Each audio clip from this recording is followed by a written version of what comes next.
Alors, vous me connaissez, je pense. Mon nom, c'est Laurent Baudard et je suis prêtre depuis quelques années maintenant.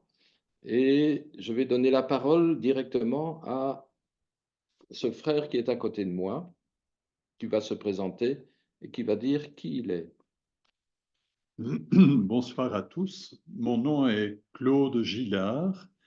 Je suis diacre depuis 31 ans maintenant et depuis quelques années à la paroisse, je travaille avec Laurent, avec le Père Laurent. Et Claude, tu es pensionné depuis pas longtemps, je pense, Oui, et si bien que tu as entamé une nouvelle carrière.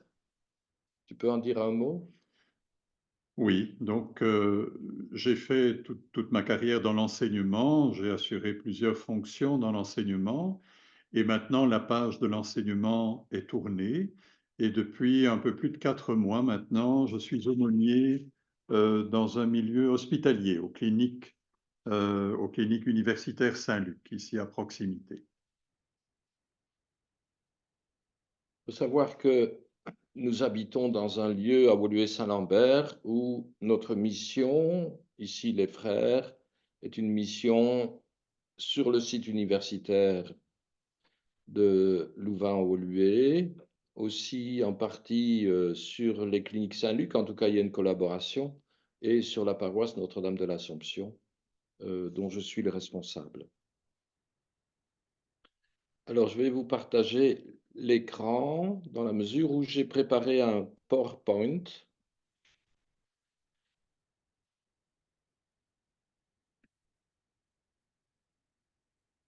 Est-ce que vous voyez? Ça va?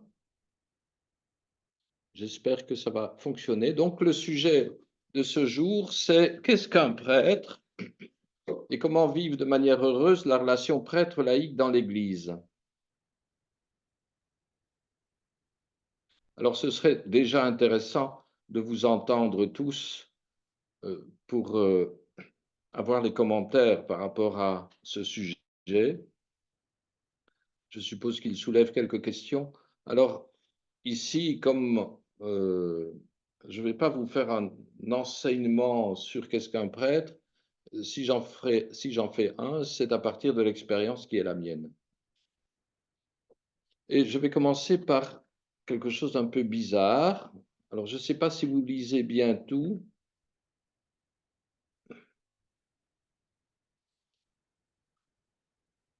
Je voudrais vous partager un commentaire que j'ai fait à partir de lectures qui ont été faites à la liturgie le 2 janvier dernier, où il nous était proposé deux textes. L'un tiré de l'évangile de Jean, je lis, au milieu de vous se tient celui que vous ne connaissez pas, celui qui vient derrière moi et je ne suis pas digne de délier la courroie de sa sandale. Et simultanément, en première lecture, on avait, quant à vous, l'onction que vous avez reçue de lui demeure en vous et vous n'avez pas besoin d'enseignement. Cette onction vous enseigne toute chose, elle qui est vérité et non pas mensonge, et selon ce qu'elle vous a enseigné, vous demeurez en lui. Et mon commentaire voulait mettre en évidence l'opposition entre ces deux textes. D'une part, on a l'inconnaissance, et d'autre part, on a la connaissance. Et il faut tenir cela ensemble. Et mon expérience à moi est plutôt celle-là, de vivre en même temps l'inconnaissance et d'autre part d'être suffisamment béni que pour connaître aussi la connaissance. Et toute la question est donc celle de pouvoir accueillir l'onction dont il est question ici. L'onction, c'est l'Esprit Saint. Quel est notre pouvoir pour accéder à la connaissance? Et à un certain moment donné de l'existence, il faut comprendre justement que c'est la pauvreté qui devient la condition pour accéder à la connaissance. Et par rapport à cela, je tiens d'emblée à rendre grâce à Dieu dans sa fidélité à donner ce qu'il faut au moment où il faut.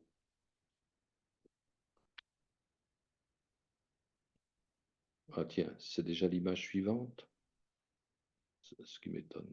Ah oui, ben, venons à l'image suivante. En fait, je voudrais vous donner dans un premier temps le témoignage de ma conversion. Certains d'entre vous la connaissent, d'autres peut-être pas. Il se fait que je me suis converti lorsque le don de l'Esprit m'a été accordé le 8 octobre 1988, lors de l'Eucharistie du 28e dimanche de l'année B. En fait, j'avais rencontré la communauté Maranatha lors d'un pèlerinage, le pèlerinage dont vous avez une image ici, entre Bourrin et Banneux à l'époque. Et j'avais rejoint cette communauté lors d'une Eucharistie le soir à Marchand-Famenne. Et j'avais été touché à ce moment-là par deux choses, la fraternité entre les personnes. Ça me paraissait être quelque chose que j'avais jamais rencontré, cette fraternité lors d'une Eucharistie. Et d'autre part, le chant en langue. Et il se fait qu'un mois plus tard, je me retrouve à l'église de la Madeleine à la célébration dominicale de cette communauté. Et il se fait que je reçois le don de l'Esprit, dans le sens où, après la consécration, je me mets à pleurer dans l'église, sans savoir trop pourquoi je pleurais. Et il se fait que les textes qui avaient été lus étaient les suivants. D'une part, tirés du livre de la sagesse, à côté de la sagesse, j'ai tenu pour rien la richesse. J'ai prié et le discernement m'a été donné. J'ai supplié et l'esprit de sagesse est venu en moi. Le psaume 89, rassasie-nous, Seigneur, nous serons dans la joie, que vienne sur nous la douceur du Seigneur notre Dieu. Consolide pour nous l'ouvrage de nos mains, oui, consolide l'ouvrage de nos mains. Tiré de la lettre aux Hébreux, la parole de Dieu est vivante, énergique et plus coupante qu'une épée à deux tranchants. Et enfin, l'évangile selon saint Marc, c'était l'évangile du jeune homme riche auquel Jésus dit, après s'être mis à l'aimer, va, vends ce que tu as, donne-le aux pauvres, tu auras un trésor dans le ciel, puis viens et suis-moi. Ça, c'était les textes fondateurs qui ont fait que le jour même, je suis rentré vivre avec les frères de la communauté, sans trop savoir qui ils étaient. Et j'ai découvert une vie de partage, de fraternité et de respect mutuel. Lorsque j'ai été ordonné prêtre quelques années plus tard, une mission commune nous a été confiée à Guy et à moi-même à l'église de la Madeleine. On était en 1997. Selon l'Évangile, il les envoya deux par deux. C'était notre situation. Et le fait de travailler avec un frère, à rassembler des frères et sœurs, à collaborer avec des laïcs dans le respect, à susciter la vie commune et de la fraternité, fut et demeure un objectif essentiel. Vous voyez, ça c'est l'église de la Madeleine, au moment où on a consacré l'autel de la Madeleine. Alors, quelques convictions à partir de là. Premièrement, est fondamentale l'expérience qui est la mienne d'une communauté fraternelle et charismatique. Ça me paraît être essentiel et fondamental. Alors, il faudra que je m'explique sur fraternel, on comprend, mais je m'expliquerai tantôt sur l'aspect charismatique, parce qu'on se fait des idées par rapport à cet aspect charismatique. Deuxième conviction, un prêtre n'est prêtre qu'au sein d'une communauté et au service de cette communauté. Autrement dit, le prêtre ne peut pas être seul ni agir seul, c'est contraire à sa vocation. Et enfin, il n'est pas meilleur ou plus grand ou davantage saint que les autres. Parfois, on se fait des idées sur le prêtre, on l'encense, on le met sur un piédestal, etc. Non, non. Et à ce propos-là, peut-être que Claude peut nous dire un mot sur la symbolique de l'ordination elle-même, que tu rappelais concernant le jeudi saint. Oui, oui, oui. Un moment important dans l'ordination du prêtre et du diacre, c'est ce moment, vous l'avez déjà tous vu probablement, où nous nous mettons à plat ventre. C'est une manière de dire que, un peu comme ce qui apparaît à l'écran, que nous sommes au service, d'abord et avant tout et essentiellement et fondamentalement au service d'une communauté, au service des personnes qui nous sont confiées. C'est un élément tout à fait important, ça. Et ce qui est écrit après, finalement, ne fait qu'illustrer, pas meilleur, pas plus grand, pas davantage saint, serviteur, d'abord serviteur. Si bien que le prêtre est un baptisé parmi d'autres baptisés, il est un disciple parmi d'autres disciples, avec ses fragilités et avec sa bonne volonté comme tout disciple. Il fait partie d'une communion de disciples et dans cette communion de disciples, il exerce un service particulier.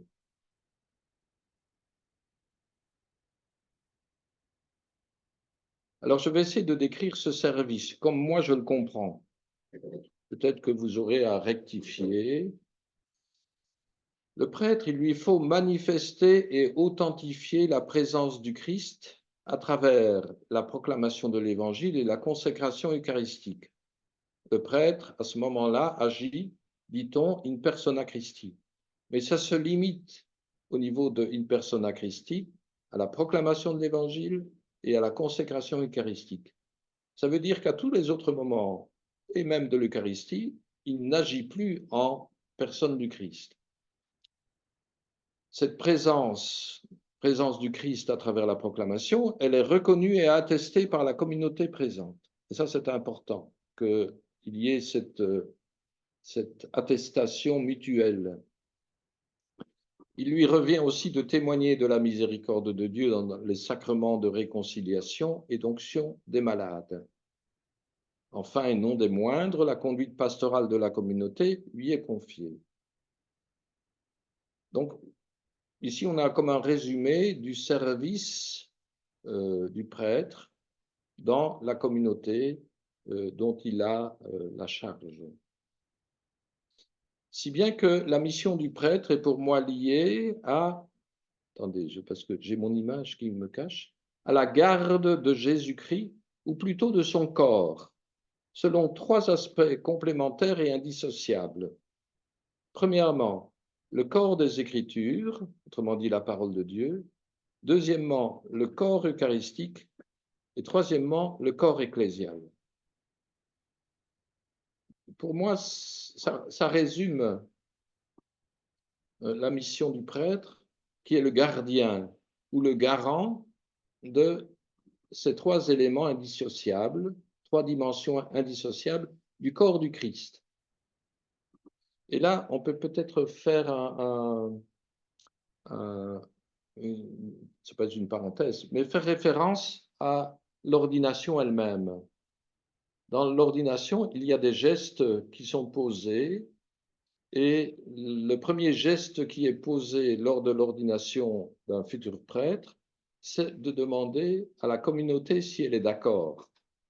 Autrement dit, il y a un témoignage qui provient de la communauté, le corps ecclésial dont je parle, qui dit oui, oui, nous attestons que celui-là peut devenir prêtre.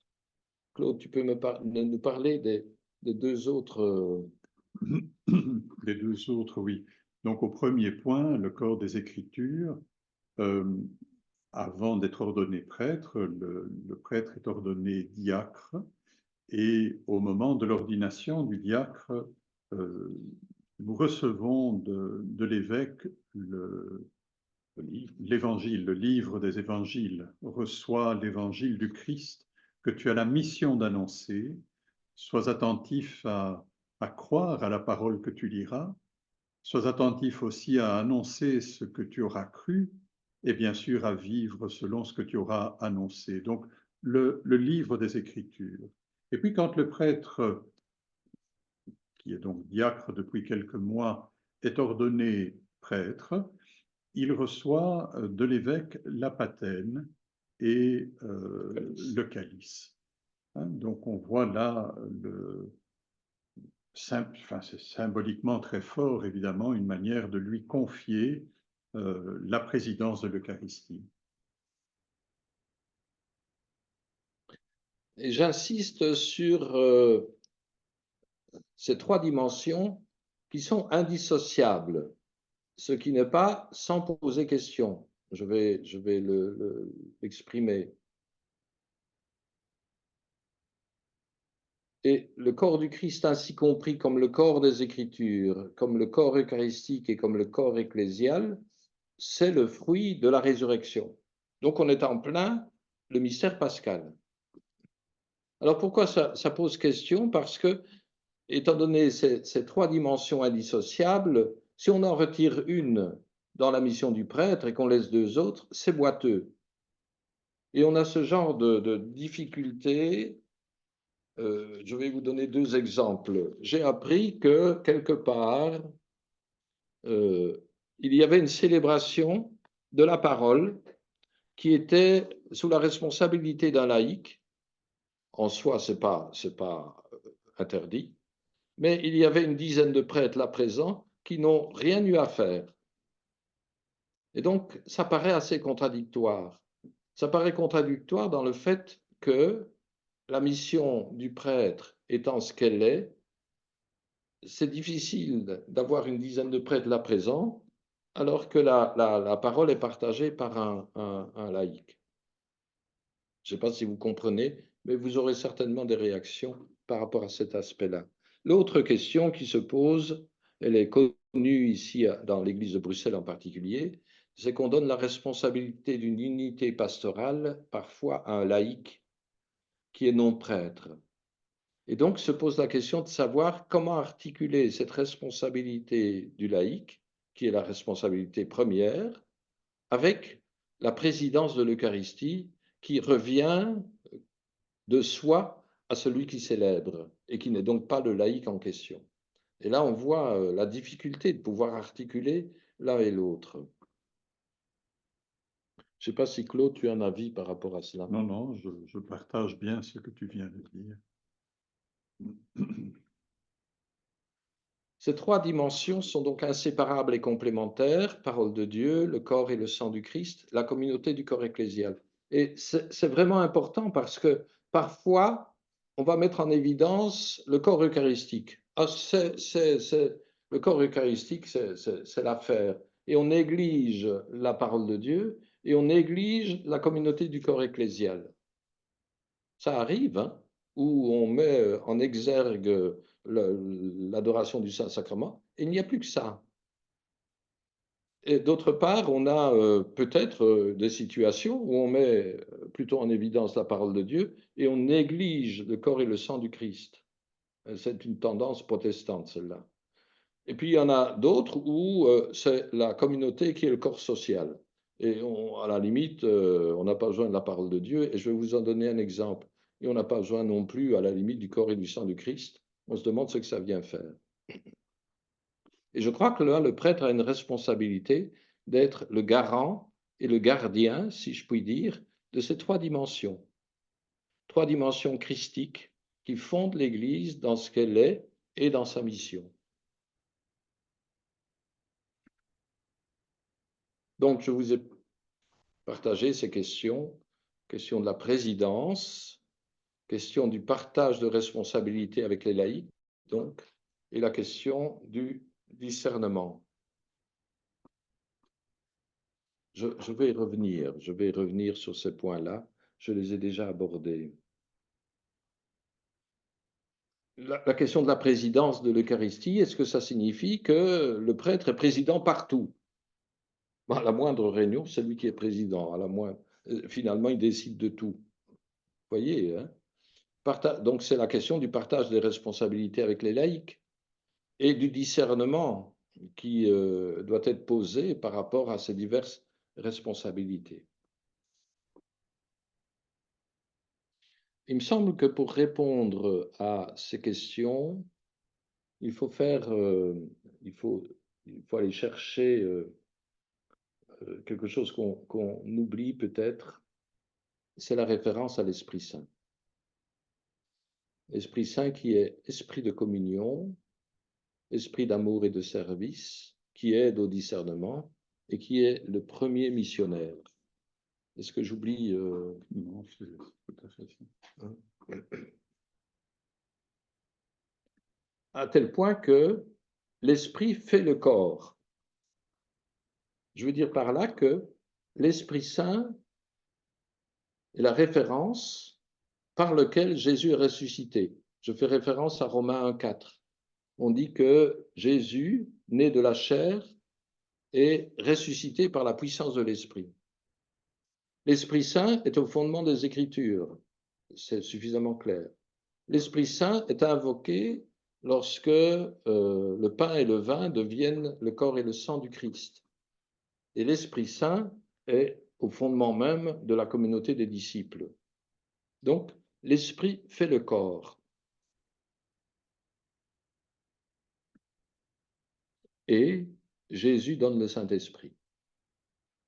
Je veux dire par là que chaque fois que toute action envers Jésus, que ce soit la célébration, la prière, l'adoration, toute action envers Jésus débouche sur le don de l'Esprit. Dès que Jésus est invoqué, qu'est-ce que fait Jésus? Il donne l'Esprit Saint. Dans le mystère pascal, Jésus donne l'Esprit Saint.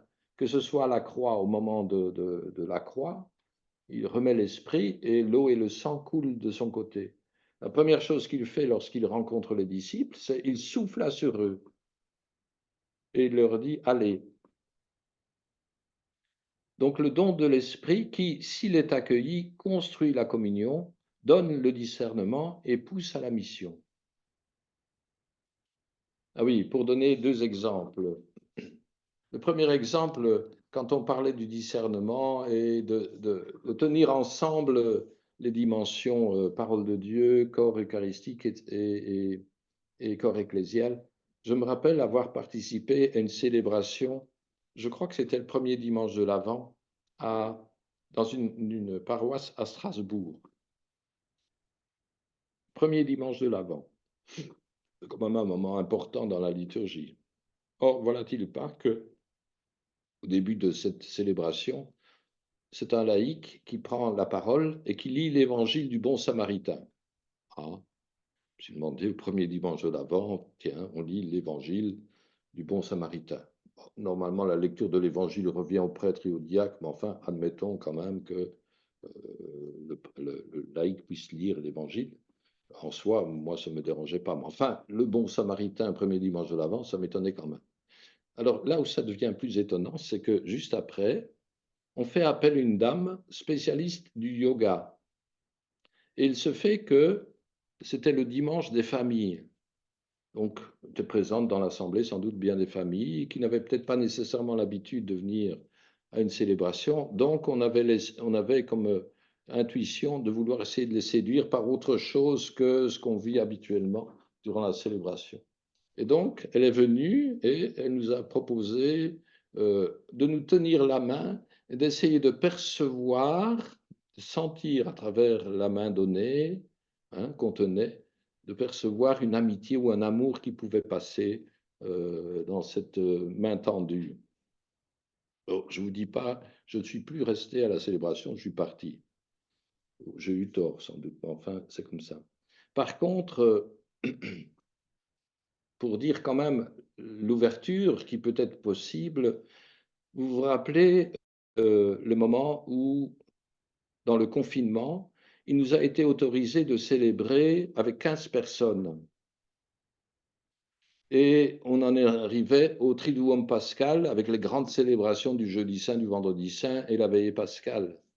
Et nous nous étions demandé, mais comment on va faire? Est-ce qu'on va célébrer une grande célébration avec 15 personnes et tous les autres, quoi, ils iront regarder la TV ou quelque chose comme ça?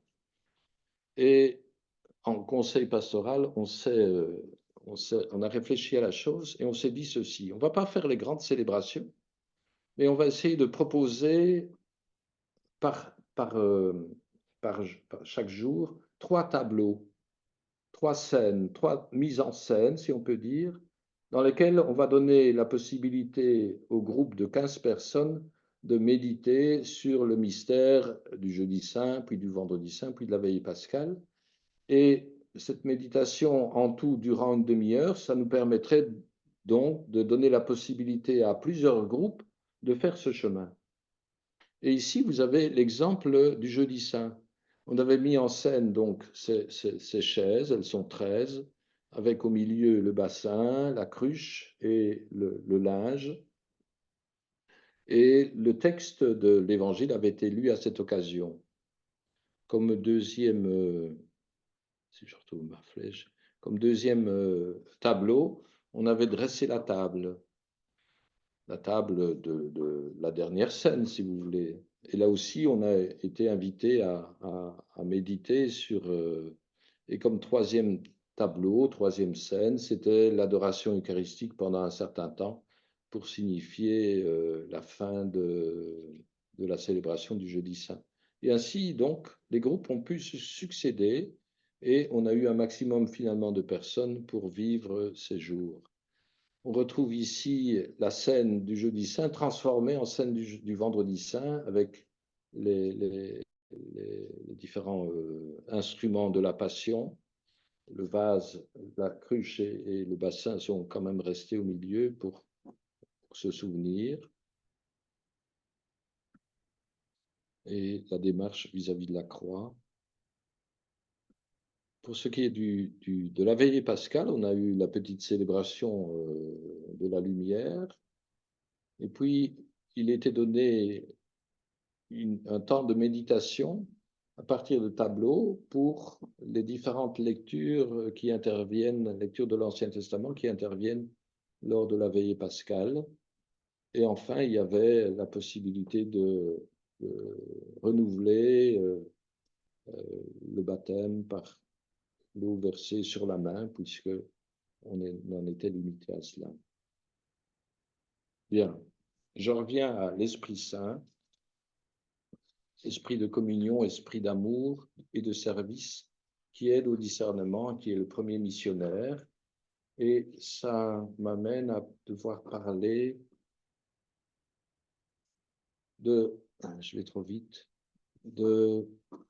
justement du lien entre religieux et laïcs, entre prêtres et laïcs.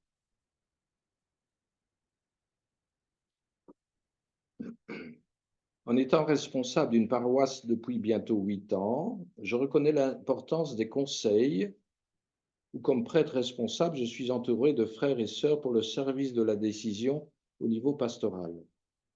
Je vous ai dit, le prêtre est le garant et le gardien du corps ecclésial, de la communauté chrétienne dont il a la charge pastorale. Bien des initiatives peuvent être proposées par des laïcs, et c'est une bonne chose, mais ces initiatives demandent d'être validées par un discernement communautaire dont le prêtre est responsable. Je peux témoigner de cette action de l'esprit, action souterraine, invisible mais bien réelle. J'ai la chance de vivre cette communion lors des célébrations dominicales, lors de nos rencontres en conseil. Et suite aux réunions synodales tenues il y a 2 ans, les choses se mettent en place ou s'amplifient. L'adoration permanente, la prière d'intercession après l'Eucharistie, la constitution d'un groupe d'aînés, dernièrement la proposition d'un moment de louange, adoration, etc. Et dernièrement,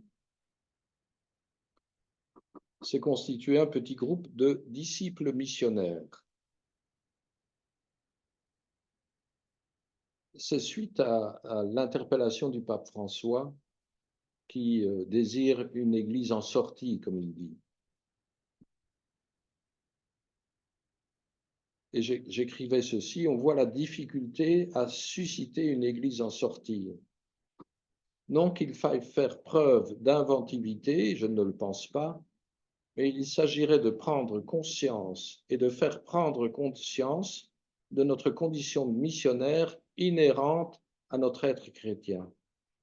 Autrement dit, la condition missionnaire n'est pas un truc sur le côté, un vêtement que l'on revêt à certains moments.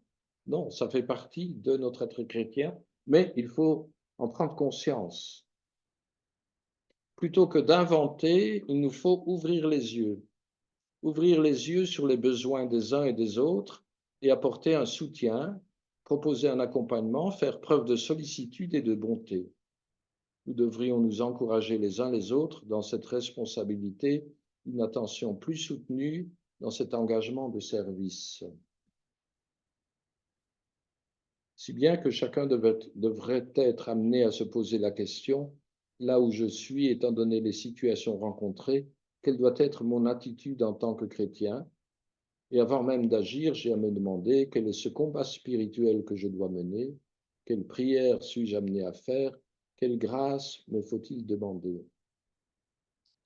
Dans ce petit groupe, nous avons eu dernièrement le témoignage d'une aumônière des cliniques Saint-Luc, sœur Anna, qui était assez impressionnant, nous disant, c'est la rencontre des patients qui a changé ma vie, dit-elle.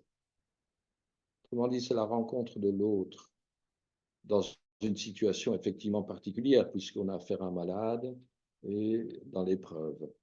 Mais c'est cette rencontre de l'autre qui a changé totalement les perspectives la concernant elle-même. Est-ce que Claude, tu veux ajouter quelque chose à ce propos-là? Mais je rejoins tout à fait modestement, évidemment, hein, ce que Sœur Anna dit à propos de l'aumônerie en hôpital. C'est une réalité que je découvre depuis quelques mois. Évidemment, mon expérience est très limitée pour le moment encore, mais je peux comprendre ce que dit Sœur Anna quand elle dit que le, la relation aux patients, aux personnes en grande souffrance, a été un tournant dans sa vie. Ça, je peux certainement le comprendre. Et disait-elle, il y a des personnes qui ont toutes les qualités pour être dans l'aumônerie, etc. Mais il y en a certaines qui ne sont pas restées, disait-elle. Pourquoi? Parce qu'elles parlaient trop. Elle disait, la première chose qu'il faut apprendre, c'est à écouter et à entendre.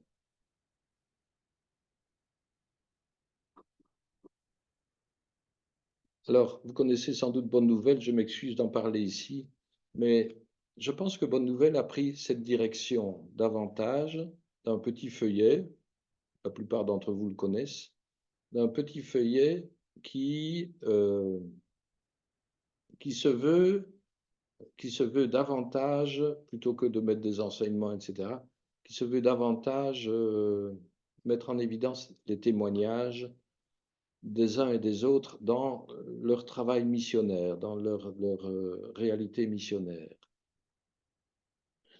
Et finalement, par rapport à l'enseignement reçu la semaine dernière, donné par Jeanne-Marie concernant l'Apocalypse, où je posais la question de savoir, mais c'est quoi finalement être chrétien? Parce que être chrétien, ce n'est pas nécessairement être meilleur que les autres, hein. Mais ce que nous avons, nous, en nous-mêmes, c'est cette espérance qui a été semée en nos cœurs et dont il nous faut témoigner dans notre monde.